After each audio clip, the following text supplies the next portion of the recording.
Would it be unbecoming if I said, I told you so? Maybe, but I don't care. I told you so. Here we go.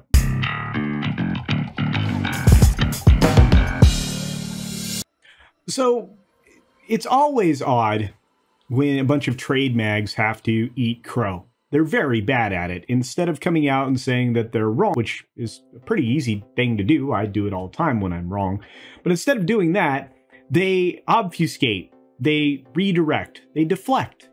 Lots of fancy words for saying they try to blame something else. Of course, you know, the review bombing thing isn't going to work, and when it comes to Little Mermaid, I don't know that any of that's actually accurate. Review bombing in the positive sense has been happening on Rotten Tomatoes and IMDb and in other places for a long, long time. And of course, that's never called out and it's never stopped. Whereas if they perceive something as a negative review bomb, they'll actually completely change their systems and they will, well, weight things differently.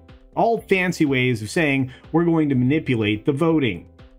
I hope that really doesn't happen, but it seems pretty evident, based on what they're saying, that that's what they're doing. And that's okay. It's a level of cope that we are used to, and so we laugh at them. The next step, almost always, is to swing the race card and call everybody racist. Problem there is, in the United States and North America as a whole, as far as, you know, Northern America and Canada, you've seen this film do rather well at the box office. Not great, not stellar, not spectacular, but rather well, with the demographics that you would expect over-indexing, over-indexing. And that's normal. That's the kind of thing that you do when you market based on race, which, let's be fair, this film was marketed in that way. Not that they needed to do that, they could have just marketed on the back of the talented voice of Halle Bailey, right? So, set all of that aside because it's not going to work. Why? Well, because of, you know, the new Spider-Verse film that is opened up today, at the day that I'm recording this, in preview. And this thing is going to be widely popular with a decent chunk of audience. It will probably have a bigger opening weekend than the Little Mermaid did at its pathetic $95 million over the 3-day. Will it exceed the 4-day weekend that Mermaid enjoyed? Maybe.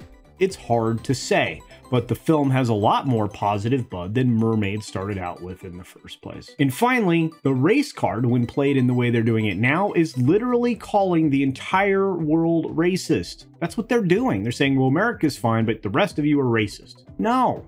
People just didn't see or appreciate the changes in the film that you made. You didn't make a compelling argument to go and see a live-action recreation that wasn't even a faithful shot-for-shot representation of the original animated classic. We're turned off by that, and they will become increasingly more so. And that's the problem when you're quite overt in all of your plans, which Disney still apparently hasn't learned. The audience rejects it. And so, going into this film, I often predicted this thing will struggle to get to $1 billion, and it wouldn't surprise me if it made less than $700 million. Well, I'm going to give it the around $500 million range at this point. And at that, it doesn't make any money. And that's where another argument comes into play, which was really strange coming from Deadline and their analyst over there, Mr. Alessandro. I have to say, I can't agree with him.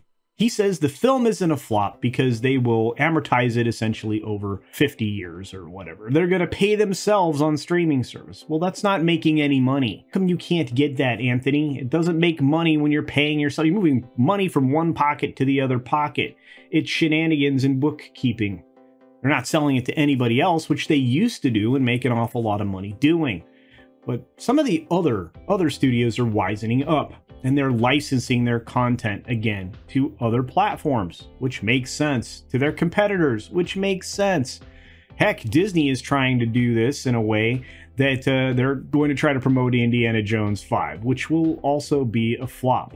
Could you imagine an entire year of films where Disney doesn't make a profit on their releases during the course of that calendar year? Not one. Billions of dollars flushed, just like with Disney Plus, but that's a conversation for another video. They won't make a profit. That's fascinating to me. but not surprising. This is the point I wish I had a clip of Razorfist spinning in his chair saying, "Bad word, I was right. Bad word, I was right." Bleep you, culture was right. Bleep you, culture was right. Because it was right. Kind of fun. It seems like we're often right here, and on all of the other wonderful channels I get a chance to hang out with, which would include WDW Pro, who did his videos somewhat similar to this, a little more numbers and things like that. Of course, obviously, Midnight's Edge will point out the same kinds of failings. Mr. H, he did about the same thing, and many, many more. Many, many more of my friends. I have to tell you, if we are this accurate going forward, if we're able to look at these films with the lens that we actually possess and do better than the so-called experts at the trade publications, what's the point of the trades anymore? Because they're really an echo chamber now. Anyway, what are your thoughts on Little Mermaid? Are you heartbroken that this film is not part of the world? Because it isn't. It's barely part of the United States. Are you feeling schadenfreude? Are you surprisingly happy that this film stumbled? I'm just curious. Anyway, let's wrap it up and just say, be sure to take care of yourself, take care of others, wash your hands, of course, because it's good hygiene. And until next time, bye. Today, be sure you're subscribed and hit that for alerts. Yay! Of course, like and share all of the videos that you can, as it helps with the algorithm. Have a great day.